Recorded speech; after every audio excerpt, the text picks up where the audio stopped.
శాశ్వతమైన ప్రేమతో మళ్ళీ ప్రేమిస్తున్నారు యేసు ప్రభు వారు. మన కొరకు ఆయన సిలువ మీద ప్రాణం పెట్టారు. ఆయన నమ్మిన వారందరికీ ఉచితంగా రక్షణ ఇస్తున్నారు. ఆ ప్రేమ గల యేసు ప్రభు వారు త్వరలో వస్తున్నారు రెండోసారి లోకానికి. ఆయన నమ్మిన వారందరినీ కూడా పరలోకం తీసుకువెళ్తారు. ఆ ప్రేమ గల యేసు ప్రభు నామం పేరట మిమ్మల్ని అందరినీ కూడా మన కడవరి కాలం కార్యక్రమానికి ఆహ్వానిస్తున్నాను. ప్రియ సోదరి సోదరులారా, మనము దానియేలు గ్రంథంలోని ప్రవచనాల్ని ధ్యానిస్తున్నాం. ఈ దినాన మనము దానియేలు గ్రంథంలో ఉన్న 70 వారాల ప్రవచనంలో ఆఖరు వారం గురించి ధ్యానించబోతున్నాం. దానియేలు గ్రంథం 9వ అధ్యాయం 24 నుంచి 27 వరకు వాక్య భాగంలో ఉన్న 70 వారాల ప్రవచనంలో ఆఖరు వారాన్ని ధ్యానించబోతున్నాం. ఇది 15వ ఎపిసోడు. ఈ యొక్క శీర్షికలో 15వ ఎపిసోడు దానియేలు గ్రంథ ప్రవచనాల ధ్యానంలో. 7 సంవత్సరాల శ్రమకాలమా? 7 సంవత్సరాల శ్రమకాలమే అనే ఆశ్చర్యం మనకు కలుగుతుంది. ఈ విషయాన్ని మనము దానియేలు గ్రంథం 9వ అధ్యాయం 24 నుంచి 27 వరకు, ప్రాముఖ్యంగా 27వ వచనంలో ఉన్న ఆఖరు వారంలో ఏం జరగబోతుందనే విషయాలు మనం నేర్చుకోబోతున్నాం. ప్రార్థన చేసుకుని ఇది వాక్యంలో కొనసాగుదాం. పరిశుద్ధ ప్రేమ గల మా తండ్రి, మీకు స్తుతులు స్తోత్రాలు వందనాలు చెల్లిస్తున్నాం. మమ్మల్ని, మా కుటుంబాన్ని, మా సంఘాన్ని మీరు ప్రేమించి ఈ నెల ఆఖరు వరకు తోడుకొచ్చారు ప్రభా, మీకు స్తోత్రాలు చెల్లిస్తున్నాం. దానియేలు గ్రంథాన్ని ధ్యానించే గొప్ప ధన్యత మాకు అనుగ్రహించారు. ఈ ప్రవచనాల్ని ధ్యానించడం ద్వారా మీకు యోగ్యమైన కుమార్తెలుగా ఈ కడవరి కాలంలో జీవించే కృప మాకు దయచేయండి. ఈ లోతైన మర్మాలు మేము అర్థం చేసుకోవటానికి పరలోకపు జ్ఞానాన్ని ప్రసాదించండి. పరిశుద్ధాత్మతో మమ్మల్ని నింపండి. మీరే మహిమా ఘనత తెచ్చుకోవలసిందని, ఈ పరిచర్యకు ముందు కొనసాగడానికి ఎవరైతే సహకరిస్తున్నారో ప్రతి వారిని ప్రత్యేకంగా ఆశీర్వదించవలసిందని యేసు ప్రభువు వారి పరిశుద్ధమైన నామమును బట్టి ప్రార్థిస్తున్నాను తండ్రి, ఆమేన్. ప్రియ సోదరి సోదరులారా, మనము దానియేలు గ్రంథంలో ఉన్న 70 వారాల ప్రవచనాన్ని ధ్యానించాం. ఇప్పటికీ 70 వారాల ప్రవచనం మీద 2 ఎపిసోడ్లు మనము ధ్యానించాం. 13వ ఎపిసోడు, 14వ ఎపిసోడు. ఒకవేళ వాటిని మీరు మిస్ అయినట్లయితే నా యూట్యూబ్ ఉన్నది, దాని పేరు ప్రొఫెసర్ శరత్ బాబు. దానిలో మీరు మరలా ఎన్నిసార్లు అయినా సరే ఆ ఎపిసోడ్స్ని మీరు చూడవచ్చు. ప్రియ సోదరి సోదరులారా, తరచుగా మనం వింటున్న వాక్యం 7 సంవత్సరాలు శ్రమకాలం త్వరలో వస్తుంది అని బోధించేవారు. దానితో పాటు 7 సంవత్సరాల గొర్రెపిల్ల వివాహ విందు మధ్యాకాశంలో జరుగుతుంది అని కూడా చాలా మంది బోధిస్తున్నారు. దాదాపుగా ఎక్కడ ఉజ్జీవ సభలు జరిగినప్పటికీ ప్రాముఖ్యంగా అనేకమైన మర్మాలు, కడవరి కాలానికి సంబంధించిన మర్మాలు అనేక మంది బోధిస్తున్నారు. మనం కూడా ఎంతో ఆసక్తిగా వింటున్నాం వాటిని. వారు చెప్పేది త్వరలో 7 సంవత్సరాల శ్రమకాలం వస్తుంది రెండవ రాకడకు ముందు. ఆ శ్రమకాలంలో దేవుని నమ్ముకున్న భక్తులందరూ కూడా మధ్యాకాశంలో తీసుకువెళ్ళబడతారు. రహస్యంగా, దాన్ని రహస్య రాకడ అంటున్నారు. వారు మధ్యాకాశంలో 7 సంవత్సరాలు గొర్రెపిల్ల వివాహ విందులో పాల్గొంటారు. భూమి మీదేమో 7 సంవత్సరాల శ్రమకాలం, మధ్యాకాశంలోనేమో 7 సంవత్సరాల గొర్రెపిల్ల వివాహ విందు. ఈ విషయాలు చెప్తున్నారు. మనం వారిని అడిగినట్లయితే, అయ్యా వాక్యంలో ఎక్కడున్నది ఇది అని మనం ప్రశ్నించినట్లయితే వారు మనకు వెంటనే చూపించేది దానియేలు గ్రంథం 9వ అధ్యాయం 27వ వచనాన్ని చూపిస్తున్నారు. ఆఖరి వారంలో మధ్యన జరుగుతుంది ఇదని. ప్రియ సోదరి సోదరులారా, చాలాసార్లు దేవుని యొక్క సేవకులు వాక్యం చెప్తున్నప్పుడు వారిని మనం ప్రశ్నించం. కొన్ని సందర్భాల్లో పెద్ద ప్రసంగికులు, పెద్ద పరిచర్య ఉన్నది వారికి, అటువంటి వారిని మనం ప్రశ్నించడానికి కూడా అందుబాటులో ఉండరు. వారు చెప్తున్నారు, ఆ ఉద్యోగ సభలో మనం వింటున్నాం, యూట్యూబ్లో పెడుతున్నారు, మనం ఆశ్చర్యపోతున్నాం. కానీ ప్రొటెస్టెంట్ క్రైస్తవులుగా మనకున్న ప్రామాణికం, మనకున్న స్టాండర్డ్ ఏంటంటే బైబిల్ గ్రంథం. బైబిల్లో లేకపోయినట్లయితే ఎంత గొప్ప సేవకులు చెప్పినప్పటికీ, ఎంత పెద్ద పరిచర్య ఉన్నప్పటికీ దానిని మనము నమ్మరాదు. కారణం, దేవుని బిడ్డలుగా దేవుని యొక్క వాక్యమే మన పాదాలకు దీపం ఈ యొక్క లోక ఆధ్యాత్మిక యాత్రలో. కనుక ప్రియ సోదరి సోదరులారా, నేను చారిత్రక కోణంలో వివరిస్తున్నాను దానియేలు గ్రంథ ప్రవచనాల్ని. ఇది హిస్టారికల్ ఇంటర్ప్రిటేషన్ అంటారు ఇంగ్లీష్లో. ఈ చారిత్రక కోణం అనేది ఆదిమ సంఘం నుంచి, అపోస్తల కాలం నుంచి కూడా కొనసాగింది ఈనాటి వరకు. కానీ కొద్ది మంది మాత్రమే దీన్ని ఈ రోజుల్లో అనుసరిస్తున్నారు. ఎక్కువ మంది ఆ యొక్క రిఫర్మేషన్ టైంలో, అనగా క్రీస్తు శకం 16వ శతాబ్దం నుంచి రకరకాల వివరణలు వచ్చేసాయి. ఇంటర్ప్రిటేషన్ అంటున్నాం ఇంగ్లీష్లో. వాటికి ఎక్కువ మొగ్గు చూపుతున్నారు చెప్పేవారు, వినేవారు కూడా. ఆ విషయాలు కూడా మనం నేర్చుకోబోతున్నాం. ఇది నాన్న దానియేలు గ్రంథం 9:27 చెప్పబడిన ఆ ఆఖరి వారం లేకపోతే వారంలో మధ్యలో నైవేద్య బలులు నిలిపివేయబడును అని చెప్పబడ్డాది. ఈ నైవేద్య బలులను ఎవరు నిలిపేశారు అనగా చారిత్రక కోణంలో చూసినట్లయితే ఈ వారం మధ్యలో నైవేద్య బలులు అనగా బలి అర్పణలన్నిటిని కూడా నిలిపివేసినది యేసుప్రభు వారు. తక్కిన వివరణలు చెప్పేవారు చాలా వేరేగా చెప్తున్నారు. వాటిని కూడా కొంచెం ప్రస్తావిస్తాను నేను ఈ దినాన్న. ప్రియ సోదరి సోదరులారా, మనకి యొక్క చారిత్రక కోణంలో చూసినట్లయితే 14వ ఎపిసోడ్లో గత కొన్ని వివరాలు మీ ముందుకు పెట్టాను. అవి యేసు ప్రభు మరణించింది ఎప్పుడు అని ఒక్కసారి మనం దానియేలు గ్రంథం 70 వారాల ప్రవచనంలో దానియేలు గ్రంథం 9:24-27 వరకు వాక్య భాగంలో మనం గమనించినట్లయితే గాబ్రియేలు దూత గారు దానియేలు గారికి వివరించారు. దానియేలు గ్రంథం 9:24 దానిలో దానియేలు ఈ 70 వారాలు నీ కొరకు, నీ యొక్క ప్రజల కొరకు, నీ పరిశుద్ధ పట్టణం కొరకు నియమించబడ్డావి అని చెప్పారు. ఇంగ్లీష్లోను మూల భాష హిబ్రూలో మాత్రం దానియేలు గ్రంథం 9:24 ఉన్నది. కానీ మన భాషలో తర్జుమాకు వచ్చేటప్పటికి అది 25 పాకిపోయింది ఈ 70 వారాలనే మాట. అయితే గాబ్రియేలు దూత గారు ఈ 70 వారాలని 3 విభాగాలుగా చేశారు, 3 ముక్కలుగా చేశారు. ఆ విషయాన్ని కూడా వివరించాను గత ఎపిసోడ్లో. మొదటి ముక్క లేకపోతే మొదటి భాగం 7 వారాలు. 7 వారాలు అంటే 7 ఏళ్ళు 49. ఒక దినం అంటే 1 సంవత్సరం. 49 సంవత్సరాల్లో ఏం జరిగింది? వారికి అనగా యూదులకు మీ యెరూషలేము నగరం చుట్టూ కోట గోడ కట్టుకోవచ్చని ఆజ్ఞ ఎప్పుడైతే మీకు అనుమతి వస్తుందో అప్పుడు ప్రారంభమవుతుంది అన్నారు. ఆ 7 వారాలు అంటే 49 సంవత్సరాలు. మనం చరిత్రలో నేర్చుకున్నాం. అది ఆర్టేజర్క్సిస్ అనే రాజుగారు, మన భాషలో హస్తాసస్తా అని తర్జుమా చేశారు ఆయన పేరు. ఆయన క్రీస్తుపూర్వం 457 సంవత్సరంలో వీరికి అనుమతి ఇచ్చినట్లుగా శాసనం మనకు చెప్తుంది. పర్షియా రాజు అని, పారసీక రాజు. అప్పటి నుంచి మనం లెక్కలు వేసినట్లయితే 49 సంవత్సరాలు, 457, దానిలోంచి 49 తీసివేసినట్లయితే, కారణం ఇది బీసీ టైం కనుక, అప్పుడు క్రీస్తుపూర్వం 408లో యెరూషలేము నగరం చుట్టూ కూడా కోటగోడలు కట్టబడ్డవి. అప్పటికి 7 వారాలు అయిపోయింది. అప్పటి నుంచి 62 వారాలకి అభిషక్తుడు మెస్సయ్య వస్తారని చెప్పబడ్డాది. అప్పటి నుంచి 62 వారాలు లెక్క వేసినట్లయితే 62 × 7 వారానికి 7 రోజులు కదా. హిబ్రూ భాష షబువా అని వాడారు, అంటే వారం 7 రోజులు. ఆ 62 వారాలని రోజులు పెట్టినట్లయితే 434 దినాలు వస్తాయి. ఒక దినం అంటే 1 సంవత్సరం. ఎంతవరకు వెళ్తాయి 434 సంవత్సరాలు? ఈ యొక్క యెరూషలేము నగరం గోడలు కట్టించిన ఆ సంవత్సరం క్రీస్తుపూర్వం 408 నుంచి మరొక 434 సంవత్సరాలు. మనకు తేలిగ్గా ఉండటానికి మనం చేయవలసింది ఏంటంటే 434లో నుంచి 408 తీసివేసినట్లయితే, కాస్త చిన్న చిన్న లెక్కలు ఉన్నాయి ఇక్కడ, అప్పుడే మనకు వివరాలు బాగా తెలుస్తాయి.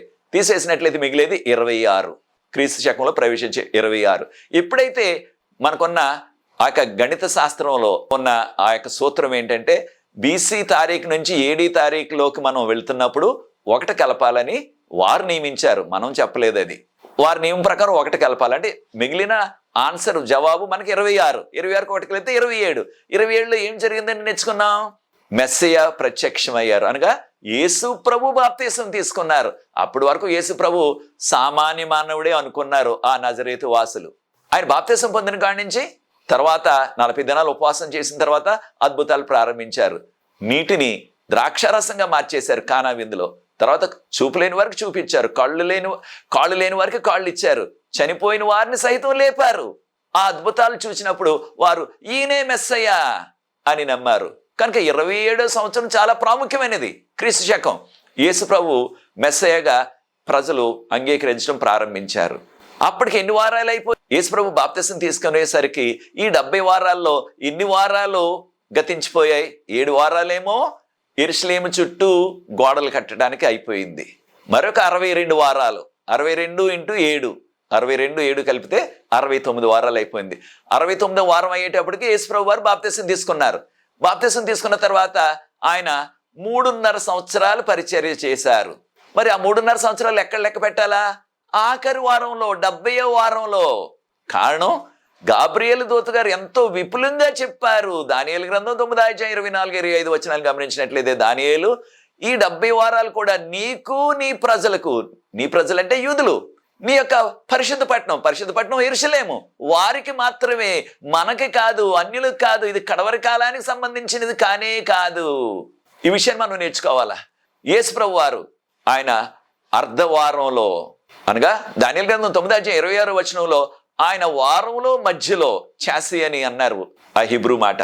ఆ యొక్క వారంలో మధ్యలో ఆయన మన కొరకు నిర్మూలన చేయబడునని మనకి తర్జుమా చేశారు మన భాషలో. కానీ మూల భాషలో ఇంగ్లీష్లో కూడా ఏముంది? కట్ ఆఫ్ అని ఉంది. అంటే మన కొరకు ఆయన వధించబడతారు. ఎక్కడ? మనందరికీ తెలుసు చారిత్రకంగా. క్రొత్త నిబంధనలు మనకి ఎంతో వివరాలు ఉన్నాయి. సిలువ మీద మరణించారు మన కొరకు. ఎప్పుడు జరిగింది అది? ఆఖరి వారంలో మధ్యలో జరిగింది. కనుక దానియేలు గ్రంథం 9:27 ఉన్న విషయాలు మనం పూర్తిగా అవగాహన చేసుకోవాలి. అది వారం మధ్యలో ఆయన నైవేద్య బలులు నిలిపివేయును. ఎవరు నిలిపివేశారు నైవేద్య బలులు? ఖచ్చితంగా వాక్య ప్రకారంగా చారిత్రక కోణంలో యేసుప్రభు వారు నిలిపివేశారు. అనగా యేసుప్రభు చనిపోయారు కనుక అప్పటి నుంచి ఇక బలి అర్పణలు చేయవలసిన అవసరత లేదు. హెబ్రీయులకు రాసిన పత్రిక 10:10 యేసుప్రభు వారు మన కొరకు ఆయన ఒకేసారి బలియాగం అయిపోయారు.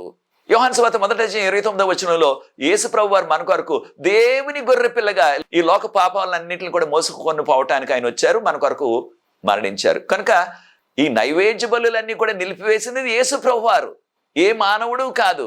అయితే దానికి రకరకాల అర్థాలు చెప్తున్నారు. ప్రాముఖ్యంగా మనకి మార్టిన్ లూథర్ గారి కాలం నుంచి అంతవరకు కూడా ఈ యొక్క రిఫర్మేషన్ అంటున్నాం, అనగా మతోద్ధారణ. మార్టిన్ లూథర్ గారు జర్మనీలో, జాన్ కాల్విన్ గారు ఫ్రాన్స్లో, జ్వింగ్లీ గారు స్విట్జర్లాండ్లో, ఇలాంటి వారందరూ కూడా వారు చారిత్రక కోణంలోనే వివరించారు. అయితే వారికి వ్యతిరేకంగా ఆనాటి సంఘం దానియేలు గ్రంథంలో ఉన్న చిన్న కొమ్మును పోపుల పాలనతో పోల్చారు. అది ఎవరికైనా సరే మింగుడు పడదు. కనుక ఆ దినాల్లో ఇద్దరిని, ఆ యొక్క సంఘంలో ఉన్న పండితుల్ని వారు నియమించారు. ఏదో రీతిగా ఇది మన మీదకి వేలు చూపకుండా, మనకి ఆపాదించకుండా, దీన్ని వేరే వారికి ఆపాదించేలాగా మీరు వివరణ తయారు చేయాలన్నారు.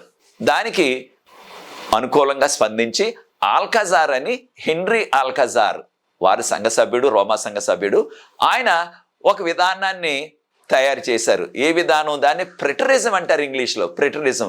ఆయన చెప్పింది ఏమిటంటే దానియేలు గ్రంథంలో, ప్రకటన గ్రంథంలో ఉన్న ప్రవచనాలన్నీ కూడా క్రీస్తు శకం 100వ సంవత్సరానికి 100వ సంవత్సరానికి అయిపోయాయి. ఇక ఇప్పుడు దానియేలు గ్రంథాన్ని, ప్రకటన గ్రంథాన్ని చదవలసిన అవసరం లేదు, అవన్నీ కూడా నెరవేరిపోయాయి అని చెప్పుకొచ్చారు ఆయన.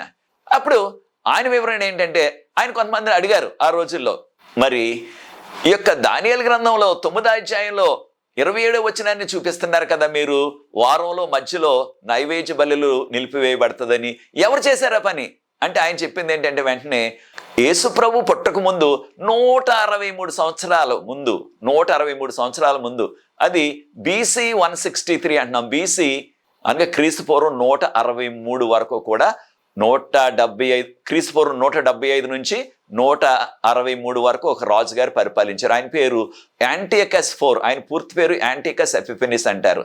ఆయన క్రీస్తు పూర్వం 168 నుంచి 165 వరకు, అనగా 3.5 సంవత్సరాలు దగ్గరగా, పూర్తిగా 3.5 సంవత్సరాలు కాదు సుమా, 3.5 సంవత్సరాలకు దగ్గరగా, అనగా 1080 దినాలు యెరూషలేము దేవాలయంలో బలి అర్పణ నిలిపివేశాడు. ఆయన చెయ్యొద్దన్నాడు, ఎవరిని చేయనివ్వలేదు.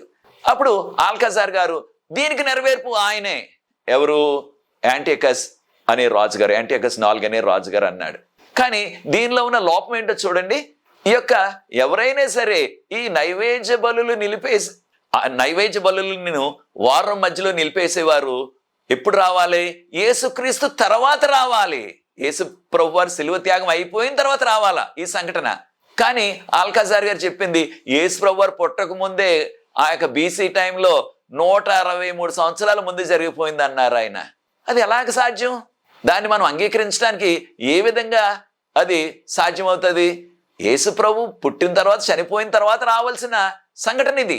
ఒకవేళ ఎవరినైనా దానికి ఆపాదించాలంటే, ఎవరికన్నా దాన్ని మనం చూపెట్టాలంటే, కనుక ఆయన చెప్పిన విధానం బాగోలేదు. దానితో పాటు ప్రకటన గ్రంథం రాసిందే ప్రజల చేతికి అందిందే 98వ సంవత్సరంలో. 100వ సంవత్సరానికే ప్రకటన గ్రంథం, దానియేలు గ్రంథం ప్రవచనాలన్నీ అయిపోయినట్లయితే ఆనాటికి ప్రజలకి ఇంకా ప్రకటన గ్రంథం చేతికే అందలేదు. చాలా మందికి వారు వినలేదు ఇంకాని. కనుక ఆయన విధానం బాగోలేదు, కానీ ఇంకా కొంతమంది దాన్ని పాటిస్తున్నారు. ఇది చాలా విచారం. ప్రొటెస్టెంట్ క్రిస్టియన్ గా మనం అనుసరించేది ఏమిటంటే బైబిల్ గ్రంథంలో ఉంటే బోధించాలి, బైబిల్ గ్రంథం లేకపోయినట్లయితే మనం దాన్ని చెప్పకూడదు, నిశ్శబ్దంగానే ఉండాలా. ఈ విషయాలు మనం గుర్తించాలా. కనుక ప్రియ సోదరి సోదరులారా, మరొక వ్యక్తి ఆ సంఘానికి చెందిన ఆనాటి బైబిల్ పండితులు, ఒక పండితుడు ఆ దినాల్లో, ఎప్పుడు ఇది 16వ శతాబ్దం, క్రీస్తు శకం 16వ శతాబ్దంలో, మార్టిన్ లూథర్ గారి కాలంలో ఫ్రాన్సిస్ రిబేరా అని మరొక వ్యక్తి. ఆయన ఏం చేశారంటే ఆయన కూడా ఒక విధానాన్ని ఆయన అభివృద్ధి చేశారు. ఏ విధానం? దానియేలు గ్రంథాన్ని, ప్రకటన గ్రంథాన్ని ఎలా బోధించాలా అనే విధానాన్ని. అది ఆయన చెప్పిన కోణం ఏంటంటే, ఆయన చెప్పిన విధానం ఏంటంటే ఫ్యూచరిజం అంటున్నారు ఇంగ్లీష్లో, అనగా భవిష్యత్తులో అన్నీ కూడా జరుగుతాయి. ఆయన చెప్పింది ఏమిటి? దానియేలు గ్రంథం, ప్రకటన గ్రంథంలో ఉన్న ప్రవచనాలన్నీ కూడా ఆఖరు 7 సంవత్సరాల్లో, రాకడకు ముందు, రెండవ రాకడకు ముందు 7 సంవత్సరాల ముందు జరుగుతాయి. కనుక ప్రస్తుతానికి దానియేలు గ్రంథాన్ని, ప్రకటన గ్రంథాన్ని మనం పట్టించుకోవద్దు. మరి దానియేలు గ్రంథం 9వ అధ్యాయం 27వ వచనంలో ఉన్న ఆ వారం మధ్యలో నైవేద్య బలులు ఎవరు నిలిపివేశారు అనే ప్రశ్న ఆయన కూడా వేశారు ఆ దినాల్లో. ఆయన చెప్పిన జవాబు ఏంటంటే ఇది భవిష్యత్తులో జరుగుతుంది. ఆఖరు 7 సంవత్సరాలు, అనగా ఈ భూమి ఆఖరు 7 సంవత్సరాలు, రెండవ రాకడ ముందు 7 సంవత్సరాల్లో కాలంలో యెరూషలేములో మరలా దేవాలయం కట్టబడతాది. అప్పుడు మరలా బలి అర్పణలు ప్రారంభిస్తారు. అప్పుడు ఒక ఆయన అంత్యక్రీస్తు అని ఆయన పాలన చేస్తాడు ఈ లోకం అంతటిని ఆఖరు 7 సంవత్సరాలు అని అంటున్నారు. అంత్యక్రీస్తు అనే మాట వాడుతున్నారు. అంత్యక్రీస్తు అనే మాట మనకి బైబిల్లో ఎక్కడ కనిపించదు. యాంటీ క్రైస్ట్ అని ఉంది, అంటే క్రీస్తు విరోధి అని చెప్పాలా, అంత్యక్రీస్తు కాదు. కానీ మన భాషలో బోధించే వారందరూ కూడా అంత్యక్రీస్తు అంత్యక్రీస్తు అంత్యక్రీస్తు అని చాలా మనకి హడావుడి చేసేస్తున్నారు. అయితే ఈ విధానంలో మనం చూసినట్లయితే ఆయన చెప్పింది ఆ దేవాలయం కట్టబడిన రోజు నుంచి 3.5 సంవత్సరాలు బలి అర్పణలు చేస్తారు యూదులు. అది అయిపోయిన తర్వాత ఆయన బలి అర్పణలు నిలిపివేస్తాడు అని చెప్తున్నారు. తర్వాత 3.5 సంవత్సరాలు శ్రమకాలం వస్తుంది అంటున్నారు. ఇది ఎక్కడిది అంటే దానియేలు గ్రంథం 9వ అధ్యాయం 27వ వచనంలో ఉందని వారు చూపిస్తున్నారు. ఇంకే వచనాన్ని చూపించట్లేదు. బైబిల్లో ఒక్క వచనం కూడా చూపించరు. దీనికి 7 సంవత్సరాల శ్రమకాలం, దానితో పాటు ఆకాశంలో 7 సంవత్సరాల గొర్రెపిల్ల వివాహ విందు, ఒక్క వచనం కూడా చూపించట్లేదు. చూచారా ప్రియ దేవుని బిడ్డలారా, దేవుని వాక్యంలో రుజువులు లేకుండా మనం ప్రొటెస్టెంట్గా ఎలా నమ్మాలి దీన్ని? అది మనం నమ్మరాదు, నమ్మకూడదు. కారణం బైబిల్లో లేదు. ఇది వారు ఊహాగానం అంతే. కారణం ఏదో రీతిగా ఆనాడు ఉన్న మతోద్ధారకులు మార్టిన్ లూథర్ గారు, కాల్విన్ గారు, జుయింగ్లీ గారు, వారి యొక్క బోధనల్ని తిప్పికొట్టడానికి వారు చేసిన ప్రయోగం ఇది. ఏది? ఫ్యూచరిజం అన్నది. అయితే చాలా విచారం ఏంటంటే ఈ రోజులో చాలా మంది ప్రొటెస్టెంట్ బోధకులు కూడా దీన్నే చెప్తున్నారు, దీన్నే పాటిస్తున్నారు. కనుక ఒక ప్రాముఖ్యమైన విషయాన్ని మనం అర్థం చేసుకోవాలా. అదేమిటంటే ఆఖరి వారం, 70వ వారం మధ్యలో నైవేద్య బలులు నిలిపివేసింది యేసుప్రభు చనిపోయారు కనుక ఇక బలి అర్పణ అవసరం లేదు. కానీ యూదులు యేసుప్రభుని అంగీకరించలేదు కనుక ఇంకొక 40 సంవత్సరాలు కొనసాగించారు. అప్పుడు దేవుడు యెరూషలేములో ఉన్న తన దేవాలయాన్ని కూలగొట్టడానికి, నాశనం చేయటానికి ఆయన అనుమతించారు. కానీ ఇటీవల కాలంలో, మన కాలంలో జాన్ నెల్సన్ అని ఇద్దరు ప్రాముఖ్యమైన వ్యక్తులు, జాన్ నెల్సన్ డర్బీ అని, ఇంకొక ఆయన స్కోఫీల్డ్ అని, వారు ప్రచారం చేశారు. వారు బోధల ద్వారా, వారి గ్రంథాల ద్వారా. ఇప్పుడు వారు ఉనికిలో లేరు, వారు గతించిపోయారు. ఇద్దరు కూడా ఈ యొక్క ఫ్యూచరిజం, అనగా రెండవ రాకడకు ముందు ఆఖరు 7 సంవత్సరాల్లోనే ఇవన్నీ కూడా జరుగుతాయి. అప్పుడు యెరూషలేములో దేవాలయం మరలా కట్టబడుతుంది. అప్పుడు వారు బలులు మళ్ళీ అర్పిస్తారు. అప్పుడు 3.5 సంవత్సరాల తర్వాత బలి అర్పణలు ఆపేస్తాడు అంత్యక్రీస్తు, లేకపోతే క్రీస్తు విరోధి. అప్పుడు ఇక మిగిలిన 3.5 సంవత్సరాలు కూడా మహాశ్రమకాలం వస్తుంది అంటున్నారు. అయితే ఒక విషయాన్ని కూడా మనం గుర్తించాలా. శ్రమకాలం గురించి చెప్పేవారు ఎక్కువ మంది 7 సంవత్సరాల శ్రమకాలం అంటున్నారు. ఎక్కడుంది వాక్యంలో 7 సంవత్సరాల శ్రమకాలం అని? శ్రమకాలం వస్తుందని ఖచ్చితంగా ఉన్నది మనకి. యేసుప్రభు వారు కూడా చెప్పారు శ్రమకాలం మీకు వస్తుందని. యోహాను సువార్త 15వ అధ్యాయం 20వ వచనంలో, అదే రీతిగా యోహాను సువార్త 16వ అధ్యాయం 20వ వచనంలో శ్రమకాలం గురించి చెప్పారు. యేసుప్రభు వారు కొండ మీద ప్రసంగంలో కూడా ఆ శ్రమకాలం గురించి ప్రస్తావించారు. మత్తయి సువార్త 5వ అధ్యాయం 10వ వచనంలో మీకు అనేకమైన శ్రమలు వస్తాయి, నా నిమిత్తం, నా విశ్వాస నిమిత్తం ఎవరైతే నమ్మకంగా ఉంటారో అటువంటి వారిది పరలోక రాజ్యం అన్నారు. కనుక శ్రమకాలం వస్తుందని ఖచ్చితంగా మనకున్నది. చాలా మంది శ్రమకాలం లేదు, దేవుని నమ్ముకున్నట్లయితే ఆయన రహస్యంగా పరలోకం తీసుకువెళ్ళిపోతారు అనే బోధ మొదలెట్టారు, అనే బోధను ప్రారంభించారు. ప్రియ సోదరి సోదరులారా, అది వాక్యంలో మనకు కనిపించటం లేదు. దయచేసి ప్రకటన గ్రంథాన్ని గమనించండి. ప్రకటన గ్రంథం 7వ అధ్యాయం 14వ వచనంలో ఆ యొక్క 24 పెద్దలు ఒక పెద్ద అడుగుతున్నారు, ఎవరు వీరు? తెల్లని వస్త్రాలు వేసుకుని సింహాసనం ముందు నిలబడ్డారు. ఎవరు వీరంటే, వీరు మహాశ్రమంలో నుంచి వచ్చారు. ప్రియ సోదరి సోదరులారా, మహాశ్రమ కాలం. ఇదే విషయాన్ని దానియేలు గ్రంథం 12వ అధ్యాయం 1వ వచనంలో కూడా ఈ భూమి పుట్టినది మొదలు ఎప్పుడు రానంత మహాశ్రమ కాలం వస్తుంది. ఎవరికి? దేవుని నమ్ముకున్న వారికి. కనుక శ్రమకాలం లేదనే మాట మనం నమ్మొద్దు. శ్రమకాలం ఖచ్చితంగా వస్తుంది. కారణం, ఆ యొక్క బంగారపు వస్తువుల్ని ఆ యొక్క కొలిమిలో వేస్తేనే అప్పుడు దాని యొక్క అసలైన సిసలైన బంగారపు రంగు వస్తుంది. అలాగే మన జీవితాలు కూడా, పాపపు జీవితాలు, ఆ శ్రమల్లో గుండా వెళ్ళినప్పుడు మనము దేవుని కొరకు బంగారం వల్లే ప్రకాశిస్తాం. మన యొక్క జీవితాలు ఉంటాయి. కనుక ప్రియ సోదరి సోదరులారా, ఈ రహస్య రాకడ అనేది కూడా బైబిల్ గ్రంథంలో బోధ కాదు. అయితే వారు వాడేది ఏమిటంటే, మత్తయి సువార్త 24వ అధ్యాయం 40వ వచనంలో ఉన్న 2 తిరగలు విసురుతున్నారు, ఒకరు ఎత్తబడ్డారు, ఒకరు విడువబడ్డారని. అది దేని గురించి చెప్పింది? రహస్య రాకడ కొరకు కాదు.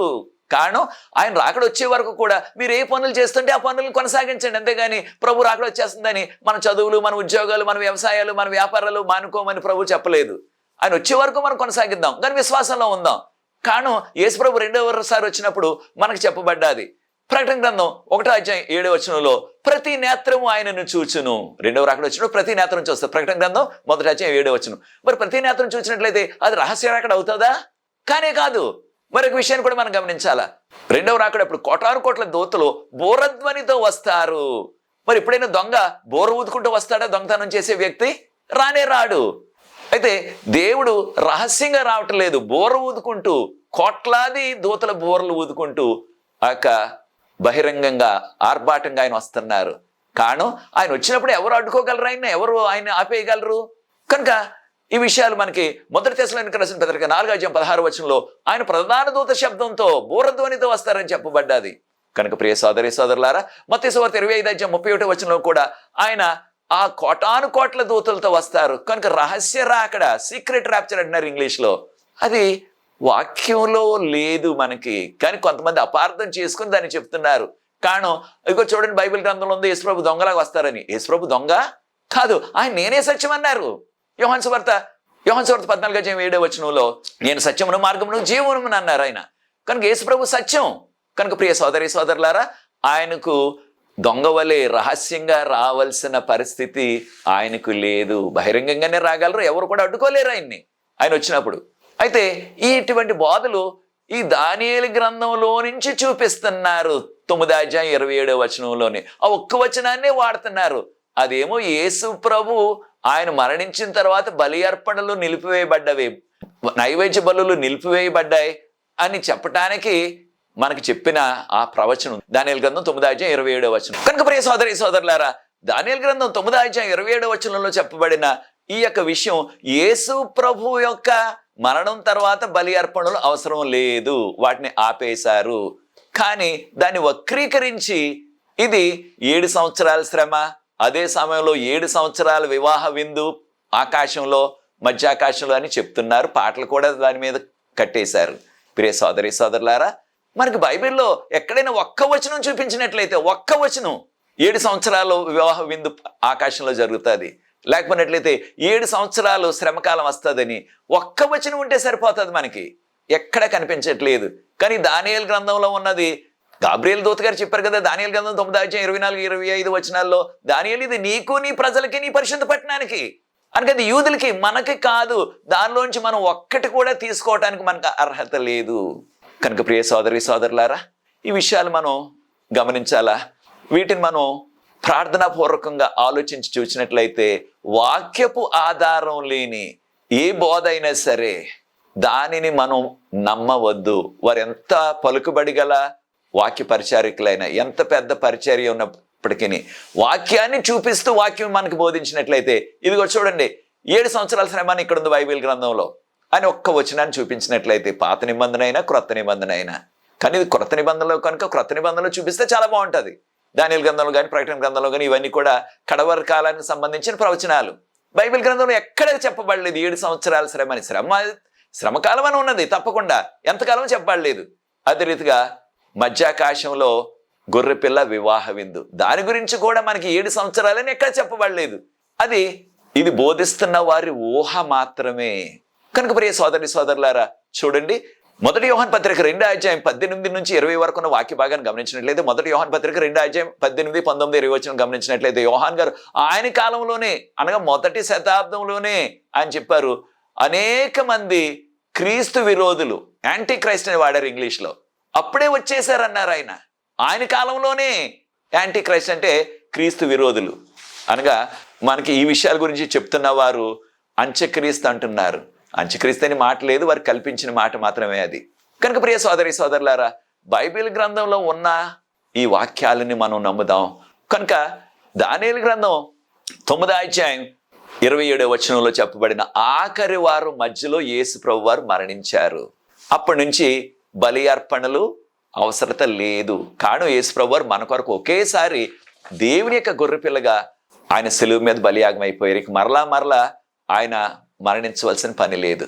కనుక ప్రియ సోదరి సోదరులారా, మనం ఈ విషయాలు గుర్తించి దానియేలు గ్రంథంలో ఉన్న 70 వారాల ప్రవచనం కూడా యూదుల కొరకు, యెరూషలేము కొరకు. మనం యూదులం కాదు, మన నగరం యెరూషలేము కాదు, మన నగరం నూతన యెరూషలేము రాబోతుంది విశ్వాసులకి. మనం యేసు ప్రభు నమ్ముకున్నట్లయితే మనము యేసు ప్రభు కుమారులుగా, కుమార్తెలుగా అంగీకరించబడతాం. మన పాపాలన్నీ కూడా ఆయన సిలువ రక్తంలో కడిగి శుద్ధీకరిస్తారు, మనల్ని అంగీకరిస్తున్నారు. కనుక ప్రియ సోదరి సోదరులారా, మనము ఈ విషయాలు ప్రార్థనాపూర్వకంగా మీరు ఆలోచించండి. ఈ యొక్క వాక్యం వింటున్న మీలో అనేక మందిలో కాస్త కలవరం ప్రారంభించవచ్చు. ఏంటి, అందరూ కూడా 99% అందరూ కూడా ఈ వాక్యాన్ని చూపించి, దానియేలు గ్రంథం 9వ అధ్యాయంలో 27వ వచనాన్ని చూపించి 7 సంవత్సరాల మహాశ్రమ కాలం వస్తుంది అంచె దినాల్లో అంటున్నారు. దాన్నే చూపించి మధ్యాకాశంలో 7 సంవత్సరాల గొర్రెపిల్ల వివాహ మహోత్సవం అంటున్నారు. ఇంతవరకు విన్నది అది విన్నాం మనం. ఇప్పుడు ఈ ప్రొఫెసర్ శరత్ బాబు గారు, డాక్టర్ శరత్ బాబు గారు ఇదేంటి ఈ విధంగా చెప్తున్నారేమిటి అనే కాస్త కలవరం మీకు కలగవచ్చు. మనం శాంతియుతంగా ప్రార్థనాపూర్వకంగా ధ్యానించి చూడండి.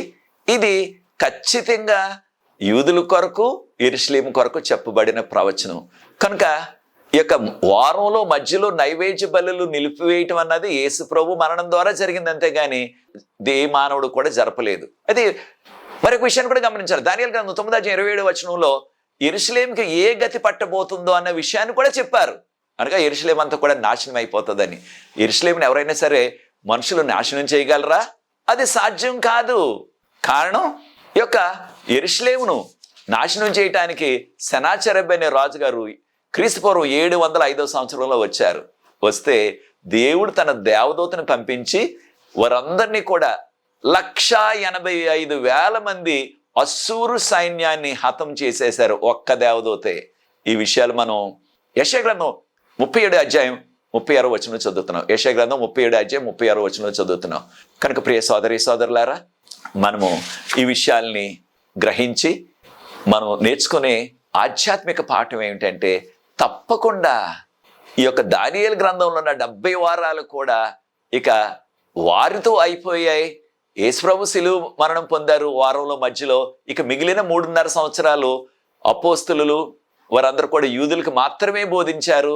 34వ సంవత్సరంలో స్టెఫన్ గారిని రాళ్ళతో కొట్టి చంపేశారు ఆ యొక్క యూదులు.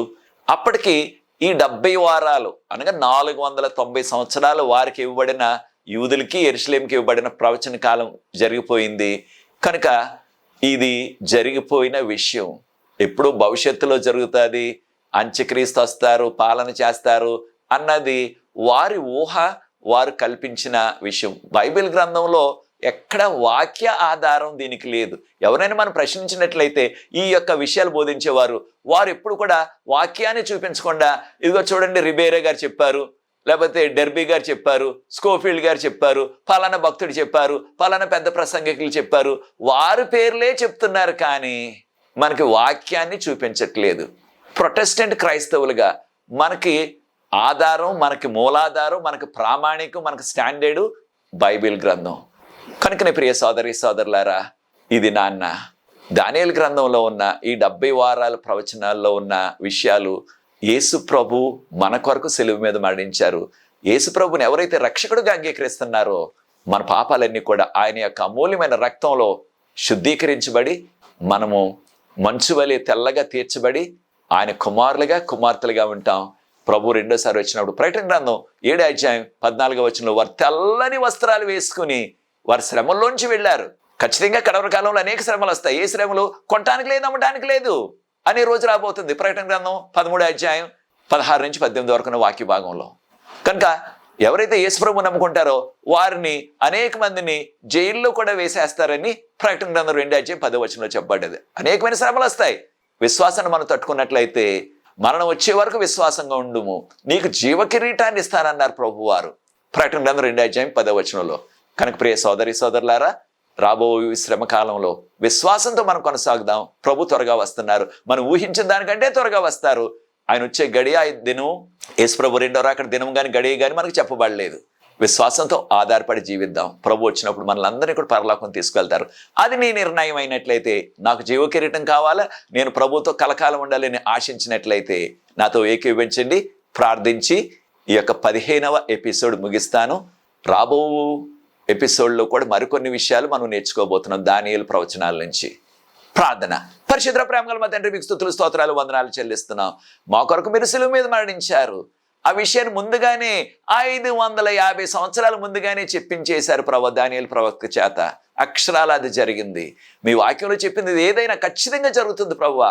కనుక మీ వాక్యపు నెరవేర్పును మేము గుర్తిస్తూ త్వరలో మీరు వస్తున్నారు కనుక మీరు అక్కడి కొరకు సిద్ధపడి ఎత్తబడే జనాంగంలో మేము ఉండే మాకు కృపను అనుగ్రహించమని, కార్యక్రమం వీక్షిస్తున్న ప్రతి వ్యక్తిని దీవించండి. ఈ పరిచయం ముందు కొనసాగడానికి ఎవరైతే సహకరిస్తున్న వారందరూ కూడా ప్రత్యేకంగా దీవించమని యేసు ప్రభువు వారి పరిశుద్ధమైన నామమును బట్టి ప్రార్థిస్తున్నాను తండ్రి. ఆమేన్. God bless you.